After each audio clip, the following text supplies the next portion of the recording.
Buenas tardes. La última clase estábamos hablando del tema de los terraplenes y de cómo se hacían los terraplenes, que decíamos también que en las carreteras lo normal era usar material que uno extraía del suelo natural por ahí cerca del lugar de colocación, siempre que ese suelo cumpliera con todas las exigencias de tipo de suelo y con las especificaciones técnicas. Y que para hacer eso teníamos que verificarlo con ensayos de laboratorio. Entonces, como esta actividad es relevante en las obras de movimiento de tierra, que se asocian a las obras viales de carretera y camino,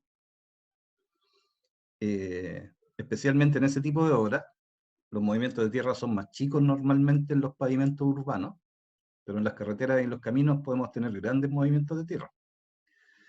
Entonces, dentro de eso, el tema de la compactación es súper importante.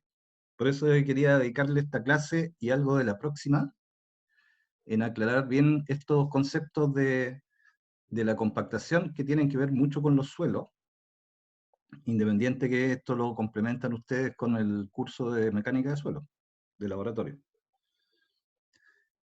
Así que vamos a hablar de conceptos generales de mecánica de suelo, no tan detallados, pero vamos a ver las cosas que se usan en obra, que entre otras cosas sirven para elegir los tipos de maquinaria que vamos a usar para compactar, de acuerdo al tipo de suelo que tengamos disponible, o que nos encontremos cuando hagamos el movimiento de tierra con el suelo natural. Otra cosa que vimos en la clase anterior fue que, igual que cuando uno construye una estructura, cuando uno tiene que hacer un terraplén, tiene que eliminar el terreno vegetal, hacer un escarpe, y preparar el suelo natural para recibir encima el terraplén. Entonces ahí ya tenemos que compactar la superficie, igual que preparar el sello de fundación. En este caso se llama subrasante en las obras viales. Entonces nosotros tenemos que compactar o preparar esa subrasante antes de poner los terraplenes. Y ahí nos vamos a encontrar con que tenemos que compactar el suelo natural que nos tocó cuando hicimos la excavación, que puede ser de cualquier tipo. Entonces la idea es que nosotros hacemos un ensayo de laboratorio, le pedimos al laboratorio de suelos que nos clasifique el suelo, que le vea las características que tiene, y en base a eso nosotros elegimos la maquinaria para hacer esa primera faena, que sería preparar la subrasante. En el caso de una carretera, como son varios kilómetros de carretera, es probable que en una zona el suelo natural sea de cierto tipo y que el suelo natural vaya cambiando de composición. No va a ser siempre el mismo. Entonces, para poder entender esas diferencias, yo pienso que es bueno que hagamos clase de hoy algunos conceptos que tienen que ver con los suelos. Aquí me voy a colgar de un archivo que encontré en internet de otra universidad, que como lo encontré hace poco, tampoco le cambié el nombre, le puse el nombre de los lagos, pero está bien práctico para usarlo. Entonces, aquí partimos con las definiciones de lo que es en realidad un suelo. Cuando nosotros hablamos de obras viales, nosotros usamos el suelo como un material de construcción. ¿Ya? Es fácilmente disponible, está presente en los lugares donde vamos a construir. Y ese suelo natural tenemos que compactarlo para mejorarle sus características de resistencia y de estabilidad. Entonces aquí parte este texto diciendo las consecuencias negativas cuando hay una falta de control de calidad en los suelos. ¿Ya? Eso quiere decir que, por ejemplo, nosotros nos encontramos con un suelo natural y tenemos que compactarlo. Si nosotros lo hacemos mal, tiene consecuencias negativas en lo que pongamos encima. Algunas de esas consecuencias son las que están acá, que son posibles fallas cuando la compactación no es adecuada. Una de las principales fallas es que hayan asentamientos en el suelo. Si nosotros seguimos pensando en los terraplenes que vimos en la clase anterior, nosotros el terraplén lo compactamos capa por capa, lo dejamos perfecto. Pero el suelo natural que hay abajo también tiene uno que mejorarlo, compactándolo. Y uno lo compacta hasta, por suerte, no tenemos nosotros que decidir hasta dónde compactamos, sino que tenemos que compactar hasta donde el proyecto nos indica un valor de densidad. Entonces lo podemos controlar con un laboratorio. ¿Qué posibles fallas se producen? Las que se dicen acá. La primera, el asentamiento. Eso quiere decir que se puede producir un movimiento vertical o una deformación de esta subrasante debido al peso del relleno, sobre todo en los terraplenes que se colocan a veces a alturas grandes de relleno, o al peso de la estructura que vaya a tener encima. Otra falla característica de mala compactación es que se pueden producir movimientos verticales dentro del relleno debido al propio peso del relleno. Eso se llama subsidencia. Aquí hay unas imágenes bien didácticas, digamos, de la importancia de la compactación. Entre otras cosas, define lo que es compactar un suelo. Aquí quería detenerme un poquito porque ustedes tienen que pensar que el suelo, como es un material formado por un proceso natural, y hay hartos fenómenos que producen que el suelo cambie de estado, y a lo largo del tiempo va teniendo distinta composición, de acuerdo a cómo el proceso natural desde donde se forma el suelo. Eso hace que cuando nosotros hablamos de suelo, a pesar de que hay clasificaciones de tipos de suelo, el suelo natural no es homogéneo, o sea, es una mezcla de partículas de distintos tipos. ¿Ya? Nunca el terreno natural nos vamos a encontrar solamente con grava, por ejemplo, o solamente con arena, o solamente con arcilla, sino que es una mezcla de varias partículas distintas. Y cuando uno lo clasifica, lo que hace es los análisis de clasificación de suelo, miden propiedades, y en base a eso lo clasifica. ¿Ya? O sea, no es un suelo homogéneo. No sé si me explico. O sea, nos podemos encontrar con mezclas de distintos materiales. Y se clasifican según el material predominante. O sea, cuál tiene mayor porcentaje dentro de ese suelo natural. Entonces uno puede decir que ese suelo es gravoso, por ejemplo.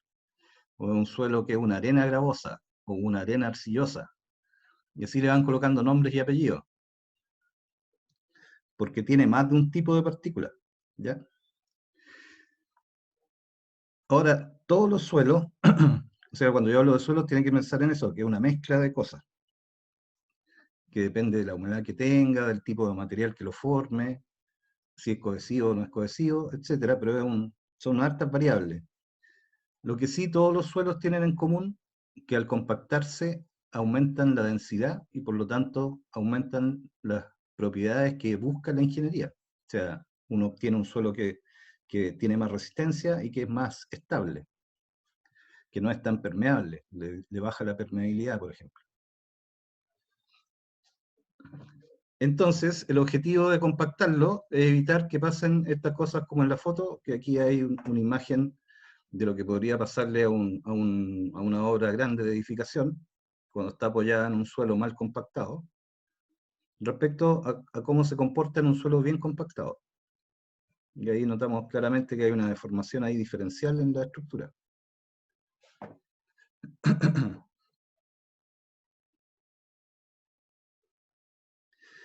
Y aquí están las resumidas. Me quedó pegado, profe. ¿Están luego?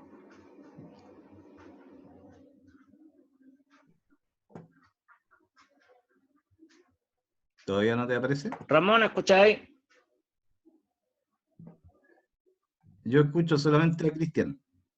No, se escucha bien. No, Yo escucho, Sí, se Yo también escucha. lo escucho bien. yo escucho bien aquí se escucha bien y se ve bien. en Chincolco. Sí. Ahí en Chile.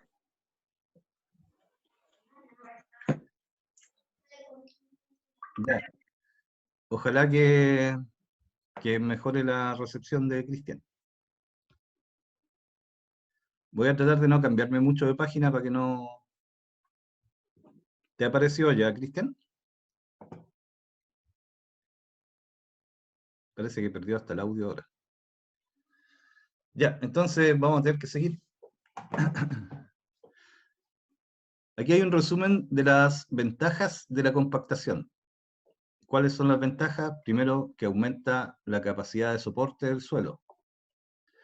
Nosotros ya en varios ramos hemos hablado del tema de la capacidad de soporte, sobre todo con lo que tiene que ver con la relación entre el suelo y las fundaciones, ¿se acuerdan? Las fundaciones de un edificio que se diseñan del tamaño necesario para que no transmitan cargas más grandes que la capacidad de soporte del suelo. Esa es una propiedad física, por lo tanto se puede medir en un ensayo. Entonces la compactación aumenta la capacidad del suelo de soportar cargas. ¿Ya?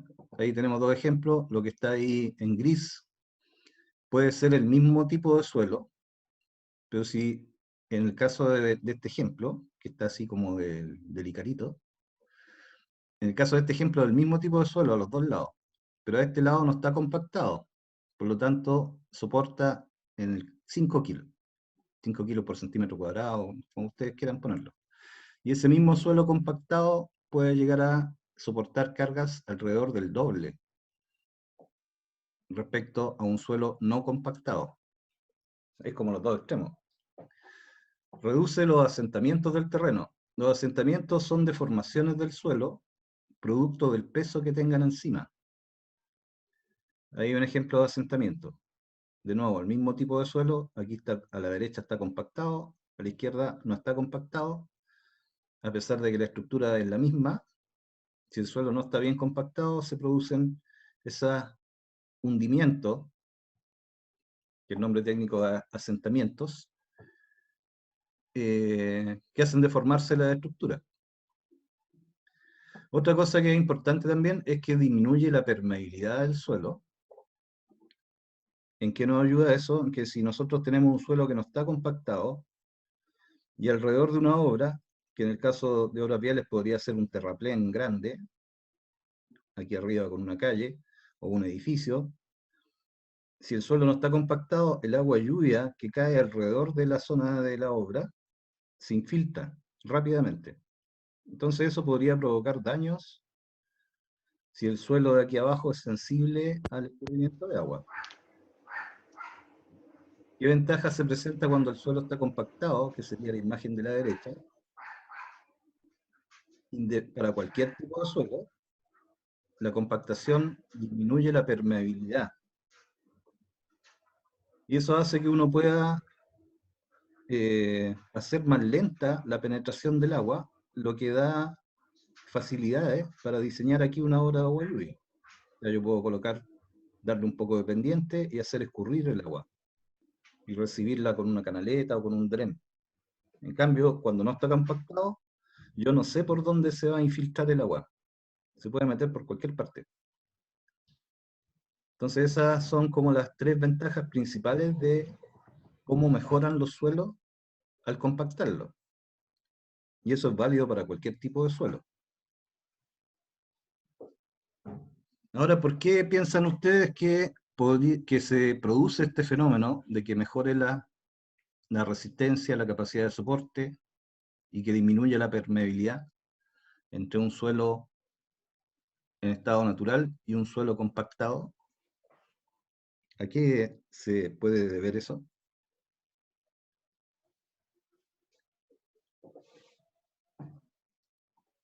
¿Cómo, profe? Y una pregunta, a ver ¿Cuál fue cómo... la pregunta? ¿Cuál fue la pregunta? La pregunta es, aquí le estoy diciendo que compactar el suelo mejora todas estas propiedades.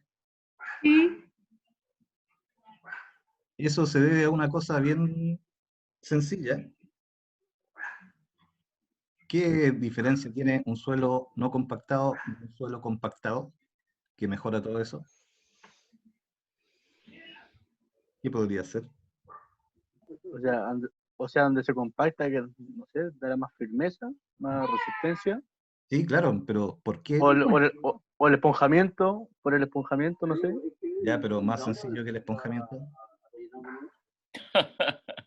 Eso es lo mismo que se da en los hormigones, en todo lo que ustedes compactan, que ya han visto en otros ramos. ¿Qué le pasa al hormigón cuando se compacta? O al Se suelo. endurece, se ¿Mm? endurece, No, ¿no? se aglutina, ¿Ya? y- Se Les voy a dar junta. les voy a dar una pista. Cuando uno piensa en un suelo, el suelo está formado por partículas. ya. ¿Qué le Se Se pasa? unen las elimina el aire, partículas. profe. Ya, por Se ahí va la elimina cosa. se elimina Dígalo el nomás, aire. dígalo nomás. No, no le tenga. Claro, eso, en Sus realidad, partículas quedan todas juntitas, entonces no hay espacio para aire, de aire. correcto, ¿Algo así? correcto, eso está Claro, muy bien. claro. Ustedes tienen que, siempre hay que acordarse que el suelo va a estar formado por partículas que están llenas, igual, pero están llenas o con aire o con agua. No. Entonces, cuando yo compacto el suelo y le aplico una energía externa, lo que hacen la mayor parte de las veces es que esa energía acomoda las partículas, disminuye los espacios vacíos e incluso desplaza. Oye, Ramón, ¿se le fue la señal al profe? No, está bien. Tú estás pegado, Cristian. Ah, sí, tiene que estar Sí. pegado porque yo aquí lo veo y no habla nada, pues. No, pues tú, tu internet, Ah, porque ¿me nosotros lo escuchan? escuchamos. Sí, Pero yo lo estoy viendo, pero la pantalla está pegada, pues. cierra el Ya, pues se te cuadradito de fue. la... Ah, les voy a mandar una foto. Está pegada. No, minimiza la Ya, imagen, minimícela ya, Ramón. y ábrela de nuevo. Díganle a él que a él no me escucha. Alguien que haga puente porque a mí no me escucha. Cristian, Que minimice la pantalla de la imagen, el no cuadradito. escucha, profe. A ti tampoco. No. Ya. Pobre Cristiano. Ya. Entonces, ¿dónde está? Estábamos en los huecos. Sí. Entonces, lo que pasa en todos los materiales, cuando uno los compacta, ¿Cómo? es que ¿Aló? Ah, yo, yo te escucho, Cristian. ¿Tú no me escuchas? sí, lo tengo aquí, lo tengo minimizado a lo máximo. Ahí te llegó la señal, pobre. Pero ahora le llega el puro audio, no Está- la imagen. Sí, sí. Sí, pues sí yo tengo movimiento aquí, pues.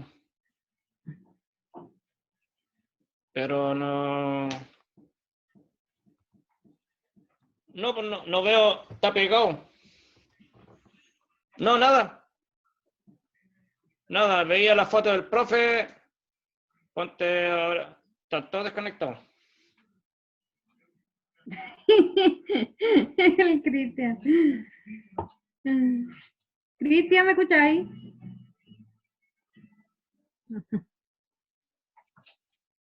No, le quedó pegada la imagen más atrás, no sé qué pasó.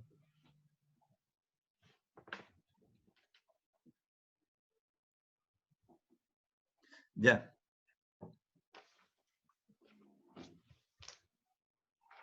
¿Qué podríamos hacer para refrescarle la conexión?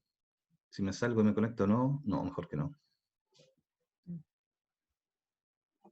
Entonces estaba diciéndoles que en todos los materiales que uno compacta, lo que hace es disminuir el porcentaje de huecos. Y eso hace que quede con mayor densidad. Si hay mayor densidad, tiene mayor resistencia y capacidad de soporte. No es más complicado que eso. Lo que es un poco complicado es que va a depender de muchos factores, de la humedad, del tipo de suelo, de la cohesión y de una serie de ensayos de laboratorio que les va a mostrar el profe de suelo. Entonces, básicamente las ventajas: aumenta la capacidad de soporte, disminuye los asentamientos y disminuye la permeabilidad.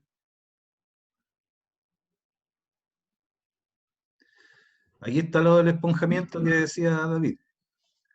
La compactación también disminuye el esponjamiento y la contracción del suelo. ¿Ya? ¿Por qué? Porque en la medida que hay menos huecos, el agua tiene menos posibilidades de penetrar y hace que el suelo no varíe de volumen. El esponjamiento es un fenómeno que se produce en algunos tipos de suelo en que las variaciones de humedad provocan que el volumen aparente sea mayor que el real. Esa es la definición del esponjamiento. En algunos casos se elimina con una pequeña compactación y el asentamiento el esponjamiento, que es un volumen aparente, un falso volumen aparente, desaparece.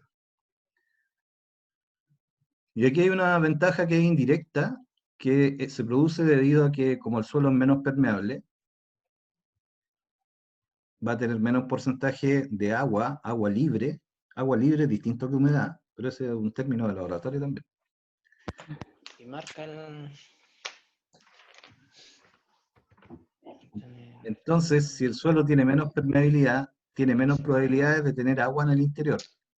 Cuando el agua se congela, se expande. Esto es cerquino.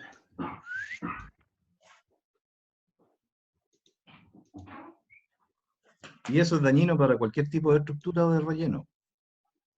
Si el agua presente dentro del suelo se congela, aumenta de volumen y deforma los elementos, que son las fotos que están aquí abajo. Vamos a hacer algo. Voy a salirme y voy a volver a entrar. Ya vamos a prender una velita.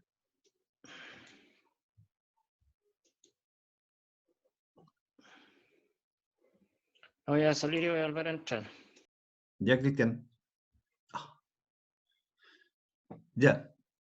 Entonces esas son las ventajas y desventajas de la compactación para cualquier tipo de suelo. Ahora venían unas imágenes respecto a los equipos que se usan para compactar el suelo, y después vienen unas clasificaciones, que las clasificaciones principales son en suelos cohesivos o no cohesivos. Entonces eso necesito preguntarles si tienen claro ese concepto de cuáles suelos son cohesivos y cuáles son los suelos no cohesivos o granulares.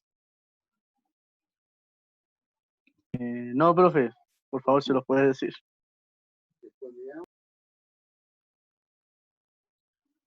Y en las clasificaciones de suelo no hablaron de ese tema. Ahora sí logramos. Ahora no te escucho. No, sí, estoy escuchando. Profesor, Sí, los no cohesivos son los que no se juntan, por ejemplo, no sé, la gravilla será, sí, y las arenas son los cohesivos que son los que se pueden unir. casi, Por ahí casi. va la cosa, ¿no? Sí, más o menos. Entonces, es que de repente eso, cuando uno hace el ramo de laboratorio de suelo, a veces la materia es tan compleja que no se nota entre medio de todo eso. Ya, entonces me voy a cambiar aquí un poquito, me voy a ir para este otro lado, que esto es de otra parte, no va a estar en la materia que le voy a mandar, la voy a tener que agregar.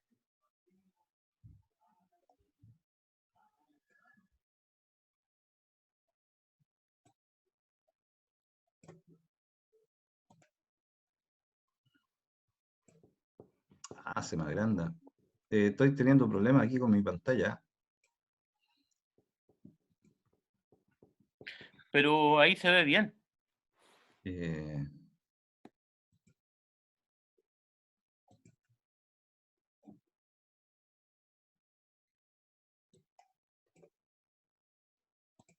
ya, ahí sí. Sí.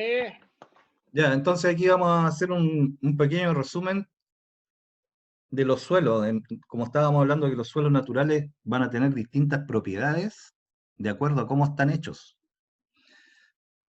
para la mecánica del suelo hay una división bien básica, a eso quiero decirme, sin meterse en grandes profundidades, se puede dividir en estos tres grupos de suelo. Para la mecánica del suelo, entonces, hay una separación respecto a cómo se comportan los suelos, que los separan en suelos no cohesivos, en suelos cohesivos y en suelos orgánicos. Estos suelos orgánicos hay que eliminarlos al tiro porque no tienen ninguna aplicación dentro de la ingeniería y se eliminan porque se descartan de inmediato porque no son aptos para hacer nada. ¿Ya? Porque como tienen mucha materia orgánica, esa materia orgánica cambia de estado a cada rato. O sea, la materia orgánica después se descompone, se deshace y deja espacios vacíos muy grandes, además que cambia las propiedades químicas del suelo. Entonces esos suelos se eliminan normalmente. Así que eso no lo vamos a estudiar más allá que decir que esos suelos orgánicos para las obras de ingeniería se descartan y hay que eliminarlos y cambiarlos por un suelo mejor.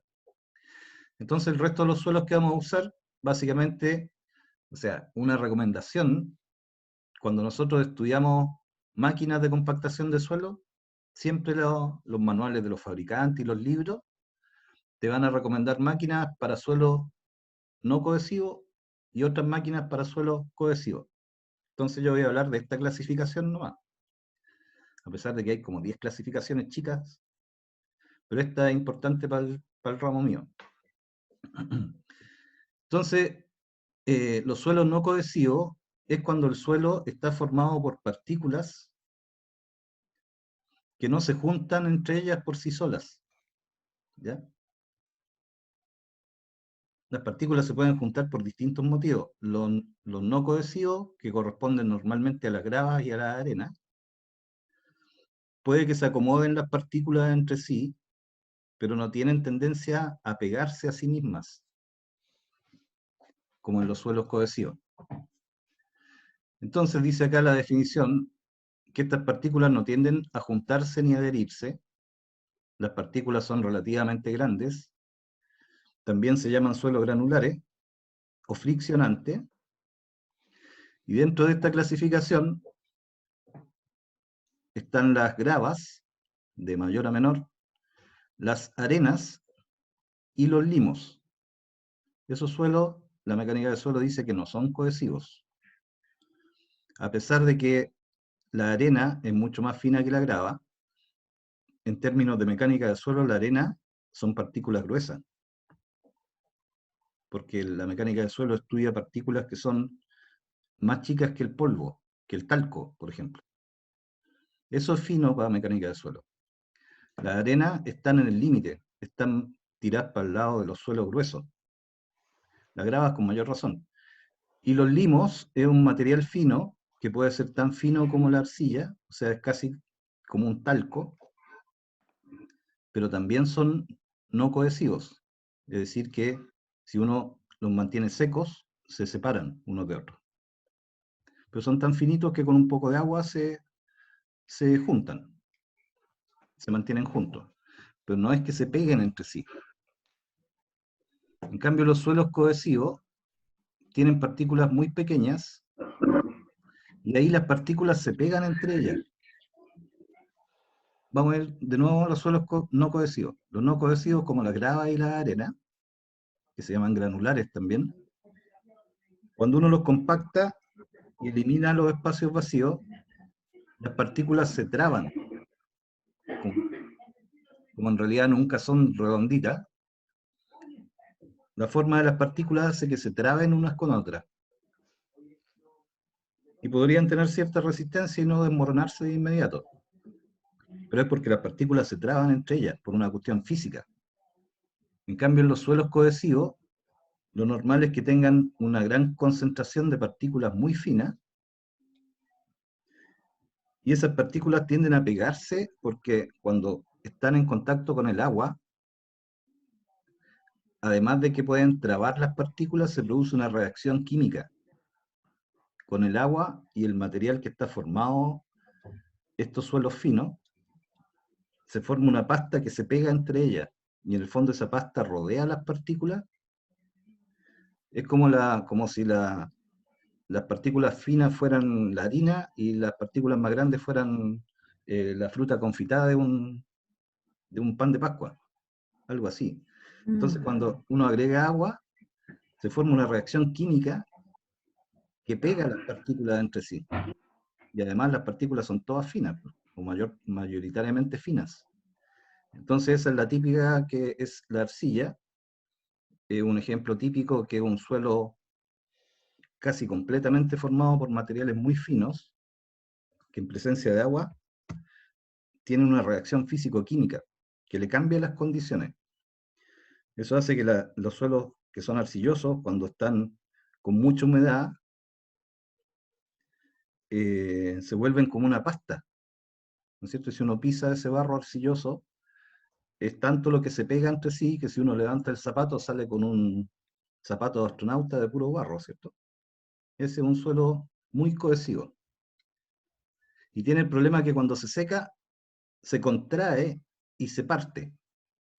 No sé si ustedes se han fijado en esos suelos que en invierno, si uno camina, queda con el suelo pegado en los zapatos, y en verano se ven todos agrietados y se pone súper duro.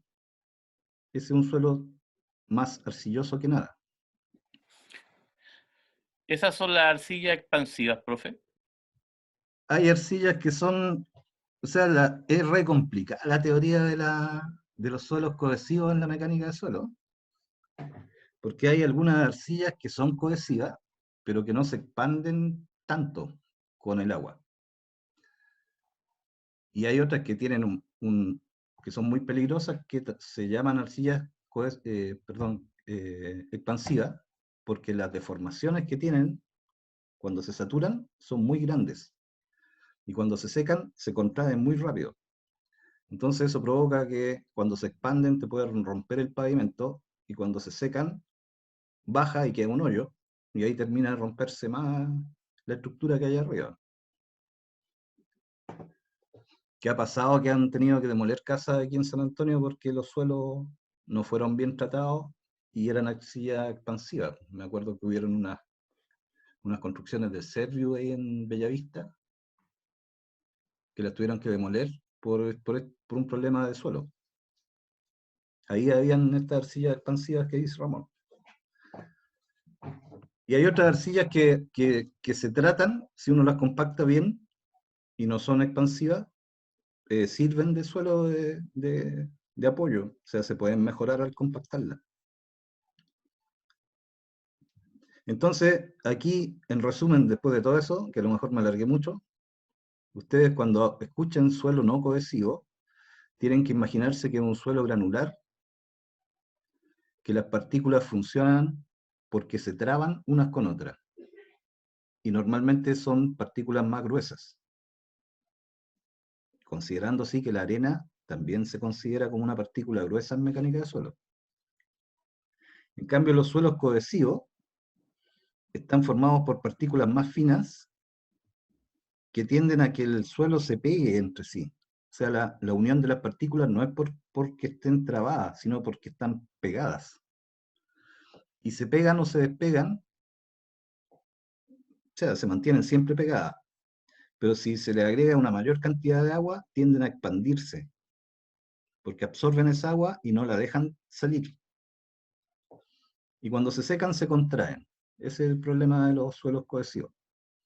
Entonces, compactarlo es medio complicado porque cuando uno tiene partículas granulares, uno las mueve un poco y las partículas se empiezan a acomodar ellas solas. Las partículas más chicas se empiezan a llenar los hoyitos y las más grandes quedan entre medio, porque no hay nada que las mantenga pegadas, se mueven libremente. En cambio, los suelos cohesivos, esas partículas que son finas, normalmente, además están como adheridas unas con otras, y hay que romper esa adherencia. ¿Ya? Y se deforman como una pasta. Las otras no, las otras se desgranan y se compactan. Esas son así, bien resumidas, la diferencia entre un suelo cohesivo y un no cohesivo. Entonces, aquí al lado tenía otra lámina. Aquí hay unas recomendaciones respecto a la compactación. que recomiendan para suelos no cohesivos, que serían esas dos imágenes que están ahí, que aquí arriba hay una arena, independiente del color, depende, aquí en la zona central tenemos arenas grises o rubias, pero en otras partes las arenas son de distintos colores, pueden ser café, negra, etcétera, depende del mineral de donde vengan. Y aquí abajo hay unas gravas. Las gravas en estado natural siempre están mezcladas con arena, y con arena de distintos tamaños. Ahora yo le hablaba aquí de los limos. Los limos se ven, si uno los mira, aquí en Chile, visualmente se ven igual que una arcilla. Entonces ahí uno le hace una prueba de campo para ver si la cuestión tiene la herencia, si es cohesiva o no es cohesiva. ¿Ya? Pero visualmente uno se confunde, por eso ahí hay que hacerle alguna pequeña prueba de terreno, porque el limo es igual de fino que la arcilla, los colores pueden llegar a ser parecidos, pero la diferencia es que el limo, si uno lo agita, se compacta solo, porque no están pegados unos con otros. En cambio, la arcilla, que son igual de finas, y que pueden ser de color parecido, no basta con agitarla, sino que hay que presionar para romper la cohesión. La cohesión es lo que lo mantiene unido como una pasta. Entonces, en base a eso, aquí este cuadrito que está aquí al lado, dice que en los suelos no cohesivos, la compactación, ¿cómo ocurre en este caso? Dice que la compactación ocurre porque las partículas se acomodan, o sea, mayormente por la reorientación de los granos. Entonces, como los suelos no cohesivos o granulares también tienen partículas más grandes, unas más chicas, otras muy chicas y otras muy finas, que están todas mezcladas, cuando no son cohesivos se compactan porque las partículas se empiezan a acomodar y las partículas chicas se desplazan a ocupar los huecos chicos y eliminan el aire que hay entre medio. Y eso hace que quede más denso. Por lo tanto, para este tipo de suelo, la presión estática no es efectiva, porque los granos se acuñan unos contra otros y resisten el movimiento. O sea que para este tipo de suelos granulares, lo que dice aquí es que no es tan efectivo colocarles peso estático encima. Ahí nos vamos a acercar con esa definición a que es más recomendable colocar un peso, que sí haya peso, pero que ese peso tenga un grado de vibración, ¿ya? Y eso ayuda a compactarlo rápido. En cambio, en los suelos cohesivos, dice aquí abajo, en este caso la compactación, que en el fondo es eliminarle los huecos que tiene adentro,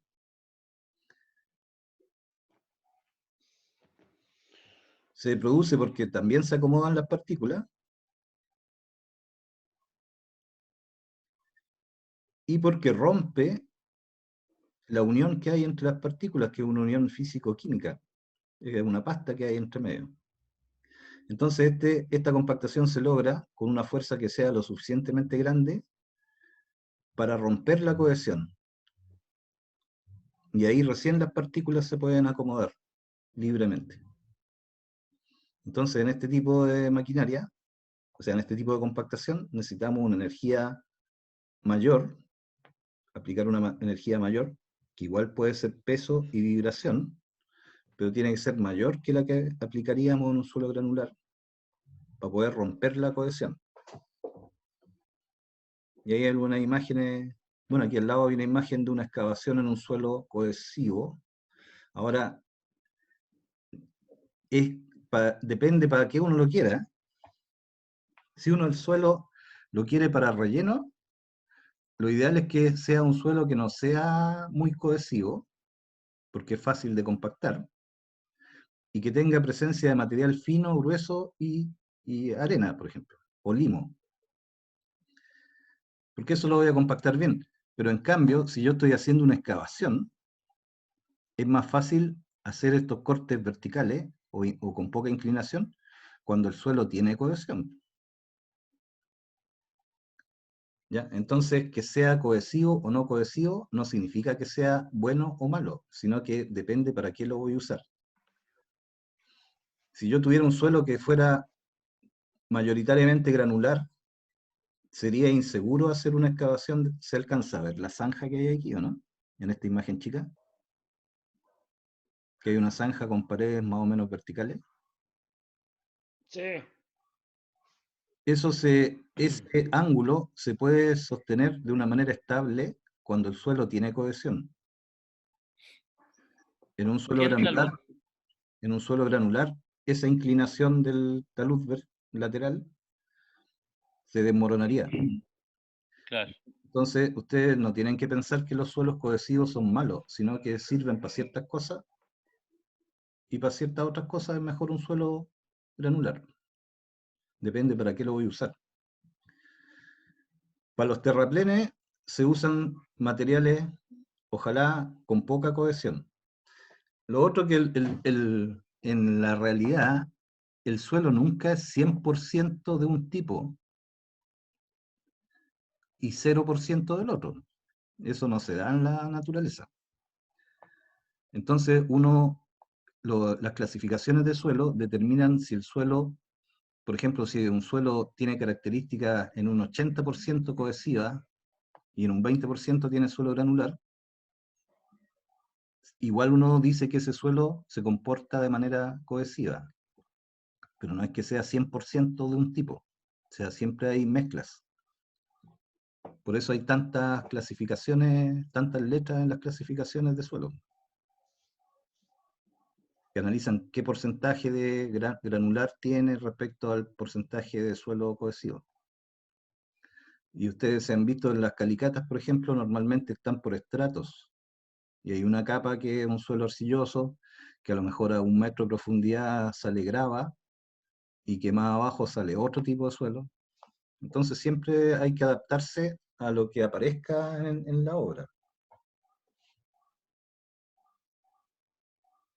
No sé si quedó ahí, por lo menos ahí ya saben identificar las características principales que se van a encontrar cuando escuchen que el suelo es cohesivo. Ustedes ya más o menos van a tener la idea de qué se trata, o cuando escuchen que el suelo es granular, ya saben que es un suelo de partículas que se desmoronan y que es fácil compactar. Y ahí ya podemos empezar ahora a volver a la selección de la maquinaria que se usa para compactar. Que eso lo tengo por acá. ¿Dónde está? Acá.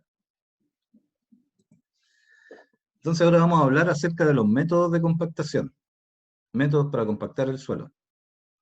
Aquí hay 4 métodos de compactación que tienen que ver con la forma en que se aplica la energía al suelo. Para poder compactarlo, nosotros lo que hacemos es aplicar una energía externa al suelo. Y esa energía uno la puede aplicar de distintas formas. Entonces diseñaron una máquina especialmente para cada uno de estos tipos de funcionamiento. Lo que hacen todas es aplicar energía al suelo. Y esa energía reduce los huecos. Entonces, el primer tipo de máquina de compactación son máquinas que funcionan por compactación estática. Eso significa que hay un peso que presiona al suelo. Nada más que eso. Uno le aplica un peso de manera estática al suelo, eso hace que se compacte producto de este peso, y ahí uno hace avanzar la máquina. Entonces, para hacer eso se diseñaron este tipo de maquinarias que son rodillos lisos. Lo que sí, este rodillo, sigamos, como dice compactación estática, este rodillo no vibra. Es un rodillo que actúa solamente por peso. Entonces, este rodillo liso se diferencia del otro, que el otro se llama rodillo vibratorio, aunque el tambor igual es liso, en que este equipo, los rodillos ruedan y compactan solamente por el peso de la máquina. O sea, estas máquinas son pesadas. Y ese peso comprime las partículas del suelo, sin necesidad de movimiento vibratorio. En este caso se llama rodillo liso o rodillo estático. y el resto de la máquina es para propulsarlo y hacerlo avanzar, ¿cierto? Tiene uno de estos rodillos tiene tracción y el otro gira solamente, y actúan por peso. La otra forma de aplicar energía que nosotros vemos en las obras, a pesar de, es por impacto, ¿ya? Entonces, aquí la energía se aplica al suelo por el impacto que produce esta máquina, que en este caso es un, ¿cómo se llaman estas placas? Un apisonador de impacto. Ahí dice un apisonador. Es la pata. Sí, las patapatas se llaman. También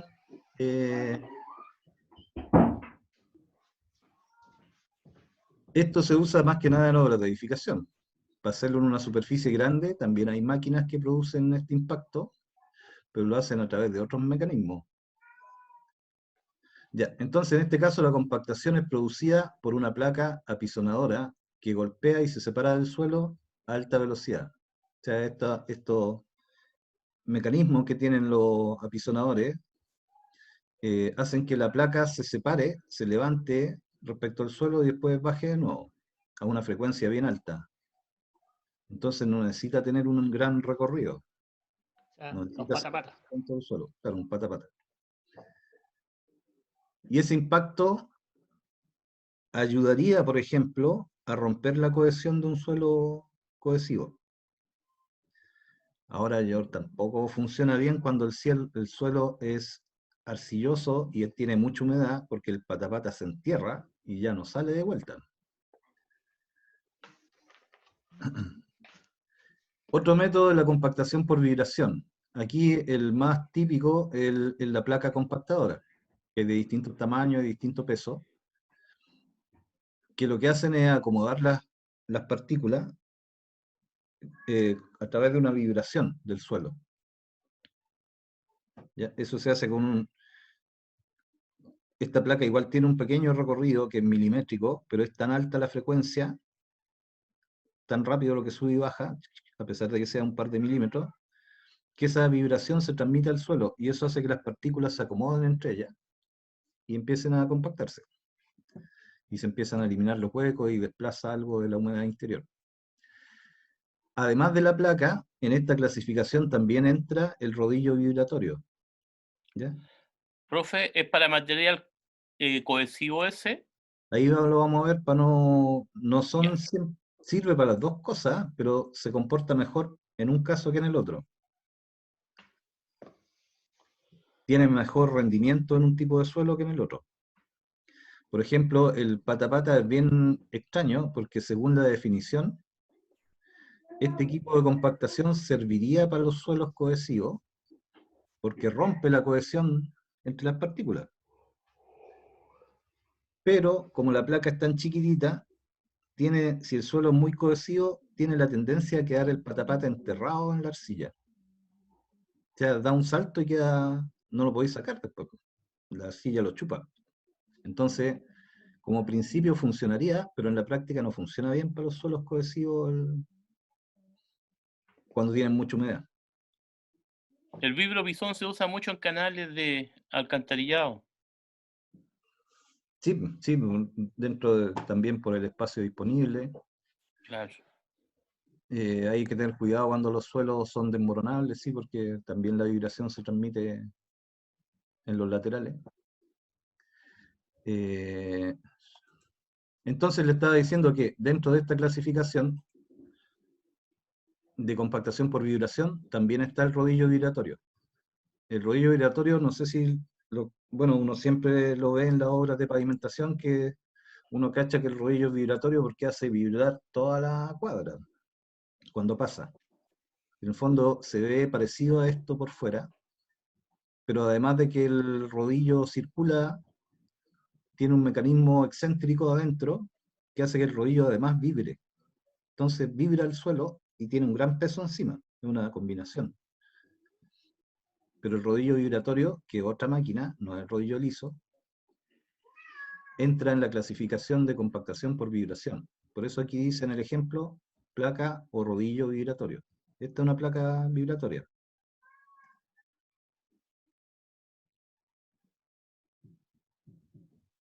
Incluso hay otro, bueno, ahí vamos a hablar de los rodillos, para que les pueda no voy a devolver tanto. Y la otra máquina es una máquina que la compactación la hace por amasado. Además de que transmite altas presiones por peso, tiene unos accesorios en los rodillos que son de acero, que son unos dientes, y esos dientes lo que hacen es amasar el suelo, ¿ya? Porque esa área es tan chiquitita que rompe la cohesión que pueda tener el suelo. Entonces, en un suelo cohesivo, esta máquina es ideal porque además de que tiene mucho peso, estos dientes van rompiendo la cohesión y a medida que el tractor avanza, hace que se despegue y vaya rompiendo y apretando. En el fondo, el peso de la máquina se transmite a través de los dientes. Como los dientes son chiquititos, penetran al tiro en el suelo y le rompen la cohesión. Y este se llama rodillo pata de cabra.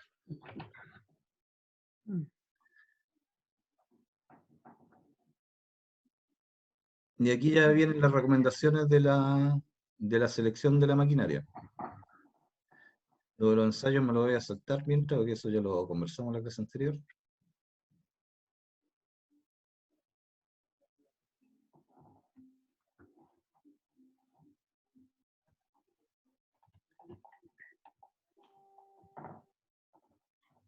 Entonces, ¿de qué depende la elección del tipo de maquinaria? Depende del tipo de suelo. ¿Ya? Eso quiere decir que a lo mejor cuando yo parto en un camino, en una punta voy a ocupar una máquina y después me va a aparecer un suelo de otro tipo, que la máquina igual va a compactar, pero ya no va a ser muy caro porque va a rendir poco, le voy a tener que dar como 10 pasadas. Entonces a lo mejor ahí uno evalúa si cambia la máquina o si sigue con la misma. Entonces, ¿de qué depende el tipo de máquina? De las variaciones del suelo dentro de la obra. De un lugar al otro de la obra puede variar, pensando en que las obras viales, las obras pueden tener varios kilómetros de largo. El tamaño de la obra a ejecutar o de la zona a compactar. Las especificaciones del proyecto. Acuérdense que los proyectos nos van a definir hasta qué densidad yo tengo que compactar el suelo. Entonces, si yo veo que estoy compactando un suelo y que no llego a la densidad, y le hago 6, 7, 8 pasadas de máquina y la cuestión no sube la densidad, significa que la máquina puede que no sea la adecuada y tendría que entrar a pensar en cambiar la máquina o hacer variar alguna de las otras propiedades que podrían ser la humedad. Entonces, hasta ahí está más o menos fácil, porque dice que depende del tipo de suelo, del tamaño de la obra, o sea, de la superficie que hay que compactar, de lo que me pidan cumplir, del tiempo, porque a lo mejor con una máquina igual lo voy a poder compactar, pero me voy a demorar 2 semanas más que con una máquina de otro tipo. Y del equipo que ya posea la empresa, y ahí se hace el análisis si es económico o no, arrendar otra máquina, traer una máquina de otro lado, o demorarse un poco más y compactar lo que hay con lo que hay disponible.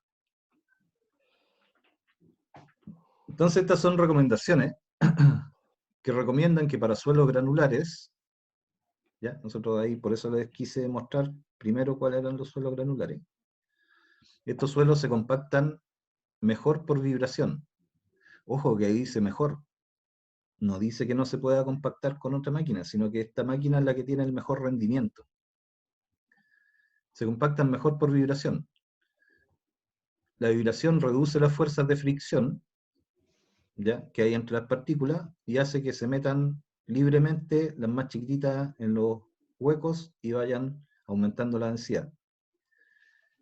Entonces, para los suelos granulares, las que mejor funcionan, dice esto, son las placas y los rodillos vibratorios. Y esta otra que, la compactación dinámica, que es una masa. Es interesante ese de la compactación dinámica, porque aquí yo creo que todos han visto o han sentido esta compactación dinámica, aquí en San Antonio. A los rodillos grandes. Sí, hay otra más. Entonces, para que no se nos vaya la idea, los suelos granulares por vibración. ¿Qué tipos de máquinas se usan para la vibración? Las placas o los rodillos vibratorios. Y ahí, claro, tienes razón tú que uno siente de lejos cuando pasa un rodillo vibratorio, que es como un temblorcito. Y la otra que dice aquí es la compactación dinámica, que es una cuestión que se usa en movimientos de tierra muy grandes, cuando los espesores de los rellenos son de, no sé, en 20 metros de relleno, de espesor, en grandes superficies. Entonces aquí las sentimos un tiempo cuando hicieron la ampliación del puerto central. Además de la máquina pilotera, que esa se sentía todas las tardes cuando empezaban a meter los pilotes, ¿se acuerdan? Hace Sí. 2 años. Sí. En la parte en que ellos ampliaron el espigón, parece que se llama, Sí, espigón. hay un relleno artificial súper grande ahí de, no sé, 30 metros de espesor, o 10 metros de espesor. Entonces la compactación dinámica lo que es una grúa grande, que levanta un peso que debe pesar, no sé, unas 20 toneladas, lo levanta y lo deja caer como de 20 metros de altura. De 8 a 200 toneladas, profe. Ah, mierda. Entonces, eso se siente casi igual que el montaje de los pilotes, lo único que es más separado, pero se siente ese golpe que crea una onda sísmica en el fondo. Cae de tan alto esa masa, que es tan pesada, una que se hunde por el golpe, por el impacto, esa masa penetra en el suelo y compacta por eso, por una vibración también. Y además produce una onda hacia abajo, que es como una onda sísmica, que acomoda las partículas. Entonces, eso que uno, en otras partes uno no tiene oportunidad de haberlo visto, aquí lo pasó desapercibido, pero se hizo. Y la altura de 15 a 40 metros. Se hizo esa compactación dinámica. Y lo que hacen es agarrar el terreno y hacer una cuadrícula. Hay un plano, y el plano te indica los puntos donde tienes que dejar caer la masa y cuántos golpes hay que darle por punto. Hacen una cuadrícula, por ejemplo, cada 5 metros hacia cada lado, y ahí tienen que dejar caer la masa 2 veces, por ejemplo. Eso lo ven los especialistas de mecánica de suelo, diseñan eso. Y ese golpe permite compactar un relleno de un espesor de 1 o 2 metros por capa. Cuando nosotros hablamos en las obras viales, ¿se acuerdan que yo les decía que la capa máxima debería ser de 30 centímetros? Entonces imagínense hacer en capas de 30 centímetros un relleno de 5 metros de alto. Si la superficie es grande, resulta más económico hacer una compactación dinámica. Pero esa se sale un poco de las obras viales, ¿eh? Lo nombré porque está escrito aquí y era interesante el tema.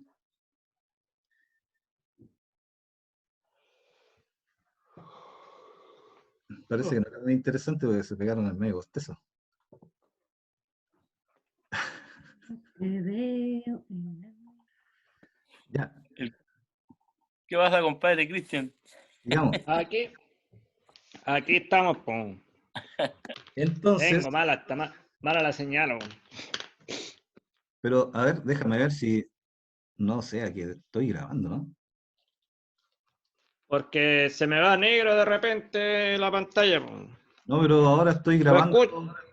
Estoy grabando, Cristian, así que ahí va a tener que recurrir a la grabación después. Sí, no, sí, yo lo estoy escuchando. Ya. Por lo menos lo escucho. Si lo que pasa es que no puedo ver nomás, se me va negra la pantalla. De repente se me abre y de repente se va negro.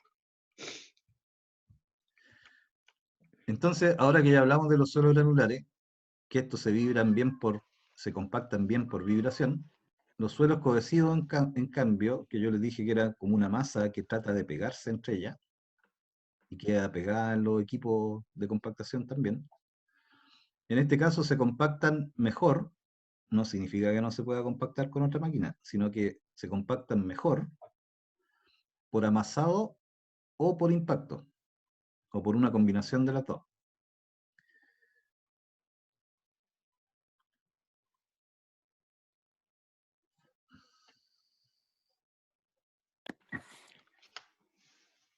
Profe, la compactación dinámica se usa en la basura también, ¿eh? No sé, es Aquí probable lo que estaba leyendo. en los vertederos y en esas cosas Claro. en las partes, bueno, la que es más visual es cuando la chatarra de acero que la convierten en unos cubitos chicos al final de acero, es por impacto. Entonces los suelos cohesivos funciona mejor una máquina que rompa la cohesión de las partículas, y eso lo puede hacer más fácil por impacto, en que se corta, cisalle significa corte, un esfuerzo de cisalle o de corte, que elimina la unión entre las capas del suelo. Y eso se consigue con los pisones, ¿ya? Con los rodillos pata de cabra, que son los rodillos estos con dientes, o con un rodillo neumático. Y hay que considerar ahí sí que la circulación, el orden en que pasan las máquinas sea la adecuada. Ahora, si se fijan aquí, dice que los pisones funcionan bien para romper la cohesión, pero tienen que tener precaución en eso, porque, como les decía, en obra, los que han usado patapata, como cuando el suelo es muy arcilloso, el patapata se entierra en la arcilla. Entonces, ahí hay que entrar a pensar en una máquina que amase o en una placa. A pesar de que la vibración no es tan eficiente, no se me va a enterrar el patapata en la arcilla. Y el rodillo neumático también sirve para los suelos cohesivos. El rodillo neumático es el que se usa también para compactar los asfaltos. No tengo ninguna imagen, parece aquí, de rodillo neumático. Voy a buscar. No.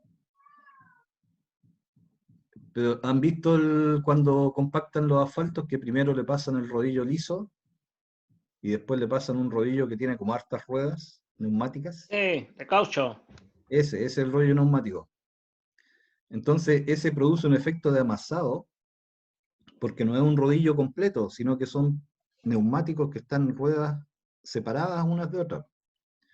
Entonces, en ese espacio que hay entre rueda y rueda, se produce un efecto de corte que rompe la cohesión del suelo. Por eso sirven para los suelos cohesivos. Uno de los problemas cuando uno no pasa el equipo adecuado, ¿dónde hay una imagen de un rodillo?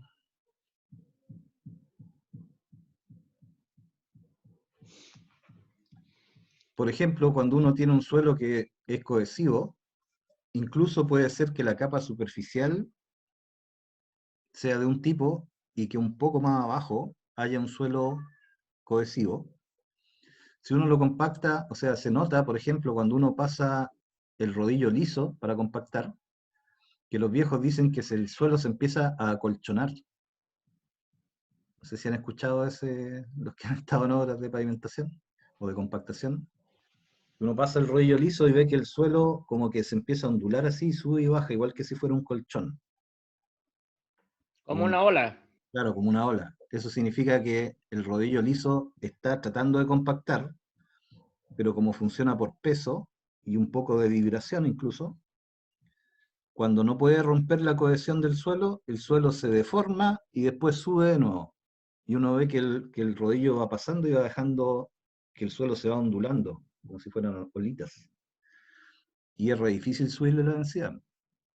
Entonces, en ese caso, es más, si uno tiene la opción de tener un rodillo de otro tipo y le pasa el rodillo neumático, con un par de pasadas rompe esa cohesión. Y después, si uno quiere, le pasa el rodillo neumático, el rodillo liso. Entonces, visualmente también se ve cómo el suelo se comporta distinto de acuerdo a si es granular o si es cohesivo. Aquí me salté varias para adelante. Voy a volver a donde estaba.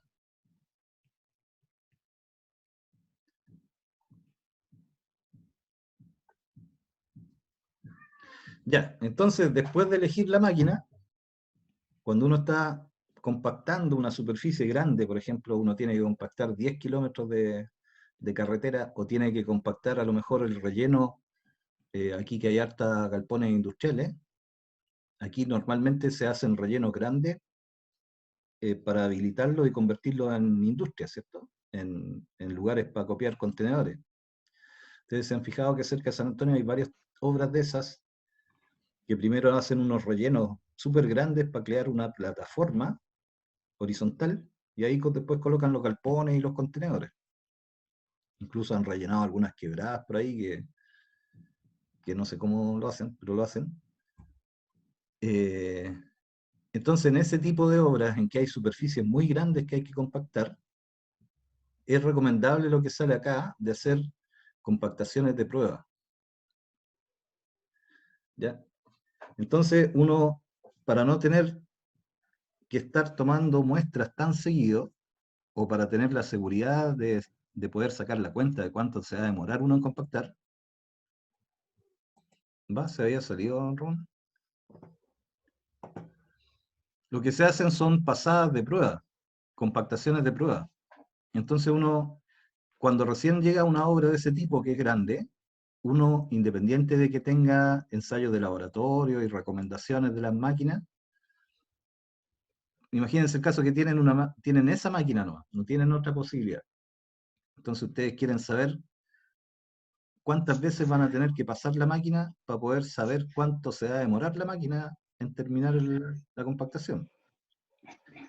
Entonces lo que se hace ahí es agarrar la máquina con un cronómetro, medirle el tiempo y dar una pasada de máquina. Y se le mide la densidad. Después se le da una segunda pasada por encima, le miden la densidad de nuevo. Hasta que uno llegue a la densidad especificada. Es una cancha de prueba. ¿Ya? Entonces, puede que dé a la cuarta pasada, dio la densidad que tú necesitabas, o a la tercera pasada. Y ahí tú tienes como hacer una proyección de cuánto tiempo te demoras en hacer 3 pasadas, lo multiplicas por la superficie, y ahí ya tienes una aproximación de cuánto te podrías demorar usando esa pura máquina. Y eso se refiere a las compactaciones de prueba. Y eso se va poniendo en un gráfico, porque además de las pasadas, cuando nosotros hablábamos del Proctor, que es una curva, la que está aquí a la izquierda, es un ensayo Proctor. Por este lado está el número de pasadas, y por acá está cuánto aumenta la densidad. Entonces, en ese, uno dirá, ¿y para qué sirve este gráfico? Este gráfico es para sacar visualmente, vean que este punto es una pasada. En este punto podrían ser 2 pasadas. Aquí estarían la tercera y la cuarta. Si ustedes se fijan, y acá está la densidad a la que llega el suelo. Si ustedes se fijan, entre la primera y la segunda pasada, la densidad aumenta harto. Después, a la tercera pasada todavía está aumentando bastante, pero después de la cuarta pasada, no aumenta casi nada. Entonces, si yo ya llevo 3 pasadas y veo que estoy muy lejos de la densidad, es que estoy ocupando un equipo que no es adecuado, o que tengo problemas con el material que estoy usando.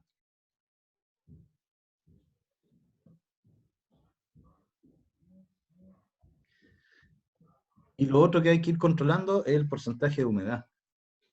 Uno hace una pasada con la humedad natural del suelo, por ejemplo. Hace la segunda, la tercera, si ve que la densidad no subió lo esperado, y le hago la cuarta y sigue igual, la quinta sigue igual, o la sexta sigue igual, ahí tengo que mirar también que el ensayo decía que el porcentaje de humedad tenía que ser cierto valor. Y puede ser el caso que yo agregándole un poco de humedad, suba harto la densidad. Entonces también eso hay que irlo probando. Y después que uno hace las canchas de prueba, ya sabe para el resto del suelo que sea de esas características, cuántas pasadas tiene que darle a la máquina.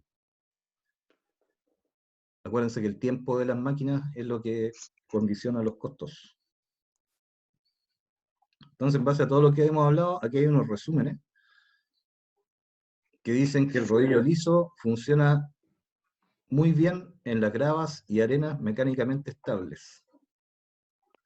El rodillo neumático en arena uniforme y suelos cohesivos. Si se fijan esos nombres, arena uniforme y suelos cohesivos se parecen a los que ustedes vieron en los cuadritos de clasificación de suelo.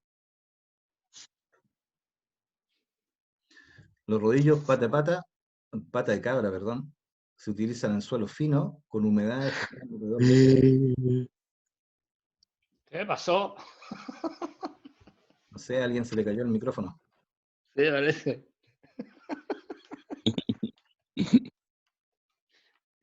Alguien que se quedó dormido arriba del computador. ¿No? Claro. ¿El David está por ahí? El David.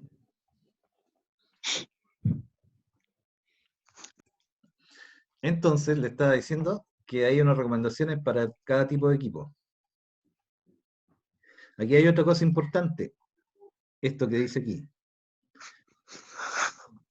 Después tienes que ver el video, porque esto que yo le estoy diciendo ahora, de que esto es importante, no está escrito en la lámina. Entonces, viendo el video, se van a acordar. Ah, profe, disculpe, ¿este video dónde lo sube? Yo lo subo a un grupo de Facebook. Al grupo de Face. Sí. ¿Por qué? ¿Tú no habías entrado nunca en ese grupo? ¿Y cómo tiene el grupo? Tú entras Horas al viales, uno parece. Sí, Horas Viales 1. ¿Tú entras al correo del curso? No. Ah, que ahí lo he mandado los enlaces. Claro. Shut. Pero yo tengo tu correo, te voy a mandar el enlace a tu correo. Ya, profe, gracias. Si no te lo mando hoy día, mándame un correo para recordarme, porque si no te lo mando hoy día es que se me olvidó. Ya, se lo mando por WhatsApp. Bueno.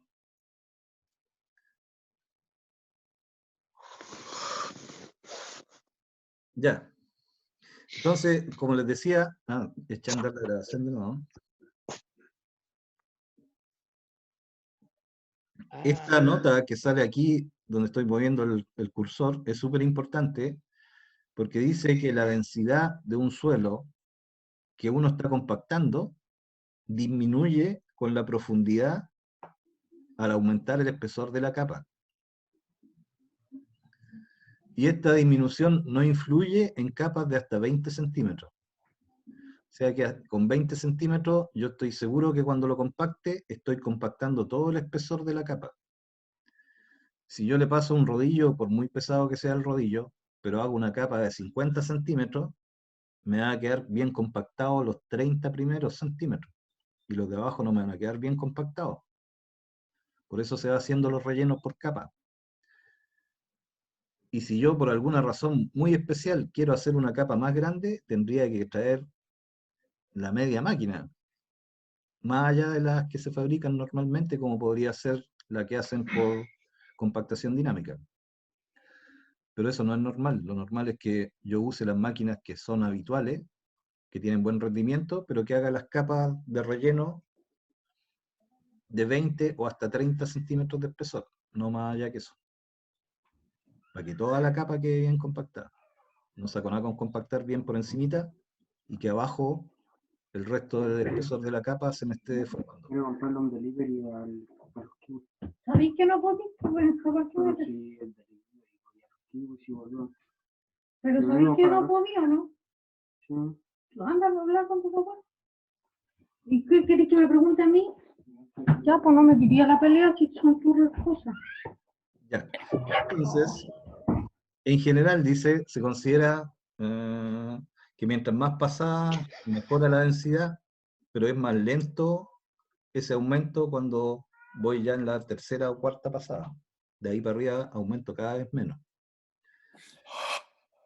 Ahí hay un cuadrito por si lo quieren ver. Yo creo que este cuadrito también lo tienen en mecánica de suelo, que es una recomendación según los grupos de la ASHTO, de qué Y la máquina. clasificación. Ahí están los ensayos de laboratorio que no se los voy a pedir.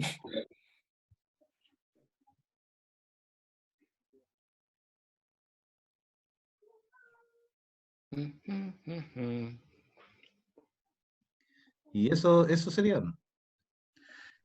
Lo último es este tema del control de la compactación. Ese también es importante porque normalmente las especificaciones técnicas de los proyectos me indican, me obligan a tomar ensayos de laboratorio para controlar que logré las densidades que estaban especificadas. Esos ensayos de laboratorio son un costo que yo tengo que considerar dentro de mis presupuestos, que no se puede dejar de hacer. Porque ahí yo demuestro que lo que yo puse estaba bien compactado. Si la cuestión después se hundió la calle, el primer responsable va a ser el primer culpable que van a buscar es el constructor. ¿Cómo se defiende uno como constructor? Uno dice, no, pues aquí yo tengo mis ensayos de laboratorio que indican que lo compacté de acuerdo a lo que decía el proyecto. Y si se hundió, ya no es responsabilidad mía, es responsabilidad del que hizo el diseño. Entonces, es súper importante el tema del control de las densidades. Hay que tenerlo incorporado en las obras viales, que muchas veces las obras viales, cuando son grandes, prefieren contratar un equipo de laboratoristas propios para tenerlos todo el día en la obra. En vez de estar llamándolo para que vayan a controlar una capa, después hay que esperar los que vuelvan. Entonces, este tema de los ensayos es importante. ¿Qué cosas se controlan? Cuando yo estoy haciendo rellenos, por ejemplo, los ensayos que son importantes para clasificar el suelo son la granulometría del suelo, los límites de consistencia, o de Atterberg, la humedad, el desgaste de Los Ángeles, que es el CBR, y el Proctor. Cuando yo estoy ejecutando, lo que yo mido en terreno son densidades en sitio, que se pueden medir con un densímetro nuclear o con un cono de arena, que es otro ensayo. Y de la recepción final también son ensayos de laboratorio, es muy raro que uno haga una placa de cambio. Y eso era lo que teníamos para hoy día. Este tema es bien importante, yo creo que voy a agregar algunas cositas más de mecánica de suelo para la próxima clase. Y eso sería. No sé si tienen alguna consulta al respecto de la clase. Los que todavía están ahí al pie del cañón. No, profe, estamos bien. Ahora lo incorporé al Face.